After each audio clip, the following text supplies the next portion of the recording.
Y'all ever stood out in the woods at night when the air's so still it feels like the earth's holding its breath? When the dark ain't just something you see, but something you feel watching from the trees? Some say it's just the wind or a trick of the light, but I know better. 'Cause one night, long ago, I looked into the eyes of something that weren't meant to be seen. And once you've stared into the dark and had it stare back, well, you don't never forget. Welcome to Kentucky Melody's Scary Stories from Kentucky, where we spin yarns about ghostly haints, creepy hollers, and spine-chilling legends from deep in the hills. So grab a chair, dim them lights, and let's dig into something spooky. Come on, y'all. Pull up close to the fire. The night's thick as molasses and the woods are listening. Makes it the perfect time for a story that'll chill you clear to the bone. This here's a tale from Kentucky soil, one that still clings to my memory like a shadow that won't let go. I weren't born in Kentucky. Nah, I grew up in a little town up in Michigan, not too far from Detroit. But my roots, they run deep in the hills of Kentucky. My daddy was born and raised here, and my mama hailed from Arkansas. Back in the 1950s, both their families headed north, chasing work and a better life. That's where they met, fell in love, and built a life. But you know how them hills have a way of calling folks home. By 1978, Daddy started longing for the place he grew up, so they sold what they had and moved us all back to Kentucky. Mama wasn't too keen on the idea at first, but she went along for Daddy's sake. They bought a little farm about 4 miles outside town. Nothing fancy, just an old 2-story farmhouse built back in the late 1800s. It was a shock for me and my sister. I was 7, she was 6, and moving from the suburbs to the middle of the woods felt like stepping into another world. No running water, no electricity, just the sounds of the land and the stars so close you could almost touch them. Life on that farm grew on us quick, though. There's a kind of magic in the woods if you know how to listen. At night, the coyotes howl from the ridges, frogs and crickets would holler their songs, and the mournful call of a whippoorwill could send chills up your spine. Come dusk, the whole forest would wake up at once, like every critter was calling out to let the night know they was there. Then, just as quick, it'd fall silent, leaving you wondering what might be lurking in the shadows. Now, I reckon it's time to tell you about that night. 5 years after we'd moved in, when I was 12 years old.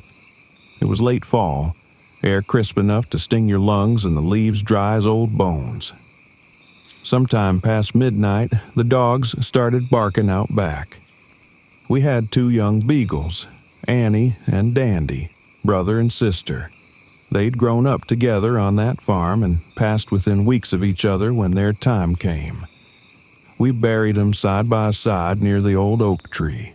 But on this night, their barks weren't the usual yipping they did when chasing rabbits. Nah, this was different. Sharp, frantic, with a tremble of fear that made my blood run cold. I slipped out of bed and crept through the house, careful not to wake nobody. Stepping onto the back porch, I found Annie peeking out from her doghouse, eyes wide as saucers, while Dandy crouched under a chair, his ears flat against his skull. Both of them stared toward the tree line about 100 yards off. The porch light threw long shadows across the yard, but I couldn't see nothing out there, just the faint crunch of leaves carried on the breeze. Curiosity got the better of me, so I dashed inside and grabbed a flashlight from the cabinet by the back door. Lucky for me, the batteries still had some life in them. Stepping back outside, I caught a whiff of something foul, like meat gone bad thick and heavy in the air. The dogs had gone quiet, but they still cowered in place, eyes fixed on something just beyond the light. I raised the flashlight, sweeping it across the yard, past the flower bed Mama had built, toward the edge of the woods. At first, I didn't see nothing, just bare trees and fallen leaves. But then my light caught something that made my breath hitch in my chest. Standing in the raised flower bed at the edge of the yard was a figure. No, a creature. I say creature, 'cause there ain't no better word for what I saw. It looked like a man, but wrong. Skin pale as moonlight, stretched tight over bones so thin you could see every rib. It was naked, filthy, with stringy dark hair hanging in clumps round its face. And the way it stood, down on all fours, but not like no animal I'd ever seen. Its legs bent backwards at the knees, and its fingers, long and bony with yellowed claw-like nails, dug into the soil. It made this sound, like a low wheeze mixed with a faint grunt, like it was struggling to breathe. Blood dripped slow from its chin, glinting dark in the flashlight's beam. Its eyes caught the light, reflecting back like an animal's, cold, empty, and wrong. Time seemed to stop. I stood there frozen, heart hammering in my chest. The creature didn't move, just stared at me with one hand lifted slightly off the ground, as if poised to spring. My fingers clutched the flashlight so tight it hurt. I could hear my own breath, sharp and shallow in the silence. Then, slow as molasses, its tongue slid out, long and thin, licking the blood from its lips. That's when the fear hit me full force. Moving as slow and steady as I could, I backed toward the door, watching that raised hand the whole time. My mind screamed to run, but my legs felt like they was moving through mud. Finally, I reached the threshold, ducked inside, and slammed the door shut, throwing the lock with a shaky hand. I peered through the window, heart pounding so loud it echoed in my ears, but the creature was gone, just like that. I scanned the yard with the flashlight, but there weren't no sign of it. Annie and Dandy had come out from their hiding spots, sniffing the air and staring toward the woods. I didn't sleep much that night. Come morning, after the sun had chased away the night shadows, I made my way to the tree line.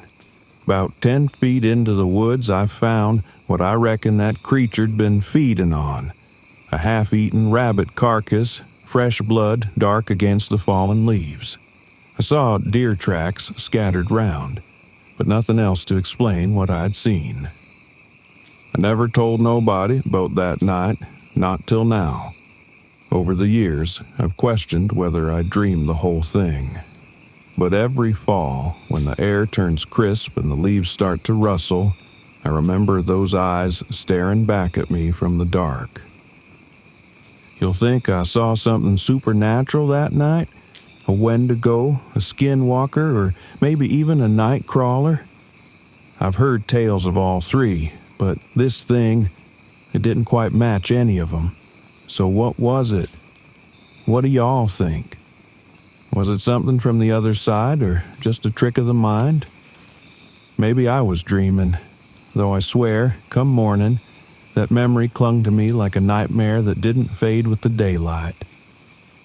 Drop your thoughts down in the comments. And if you've ever had a brush with something that don't belong in this world, something that stared back at you from the dark, share your story. I reckon there's more folks out there who've seen what they weren't meant to. And if you got the nerve for more tales that'll keep you up at night, make sure you subscribe to Kentucky Melody.